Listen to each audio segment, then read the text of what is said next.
Assalamualaikum warahmatullahi wabarakatuh. Bismillahirrahmanirrahim. Alhamdulillahirabbil alamin.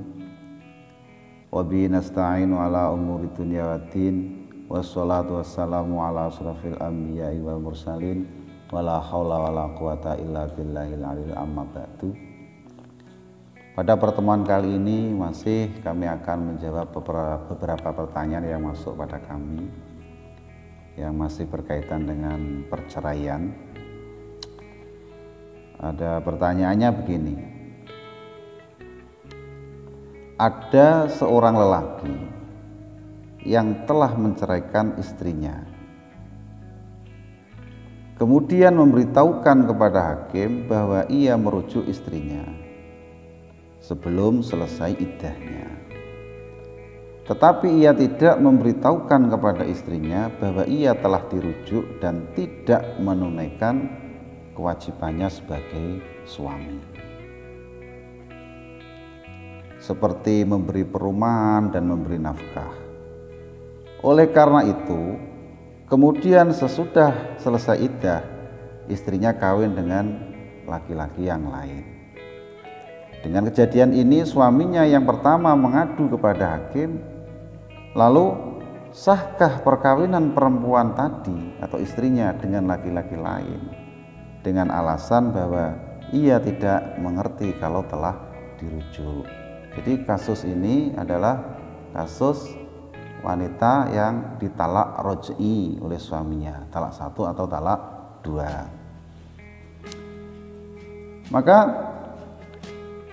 dapat diambil kesimpulan dalam kitab Asnal Mathalib itu, apabila suami yang menjatuhkan talak tadi mempunyai bukti atau mempunyai saksi, maka tuntutannya tersebut dapat diterima dan perkawinan istrinya dengan laki-laki tersebut atau laki-laki yang kedua itu hukumnya tidak sah.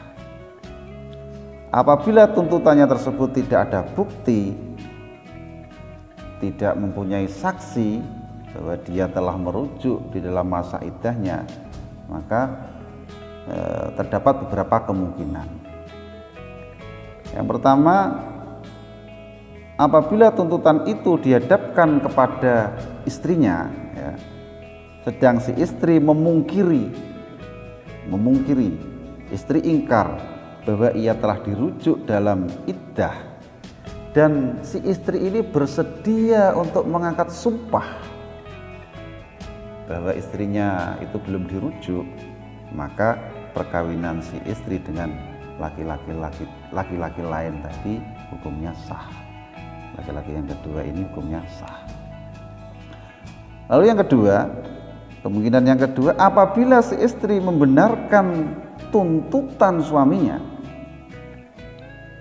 bahwa ia telah dirujuk pada masa masih iddah, maka perkawinan si istri dengan laki-laki lain tadi tidak batal.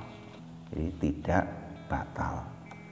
Hanya apabila orang laki-laki tersebut meninggal dunia, laki-laki yang kedua meninggal dunia atau menceraikannya, maka istri tersebut langsung menjadi istri suami yang pertama yang telah menggugat tadi. Nah, dengan tidak usah menikah lagi, tidak perlu ada ijab qabul lagi. Kemudian kemungkinan yang ketiga, apabila tuntutan suami itu dihadapkan kepada orang laki-laki yang mengawini istrinya tadi, maka bila ia laki-laki itu tidak membenarkan tuntutan tersebut atau merujuk pada masa iddah, dan ia bersedia angkat sumpah, maka perkawinannya itu hukumnya sah dan tuntutan suami yang pertama batal.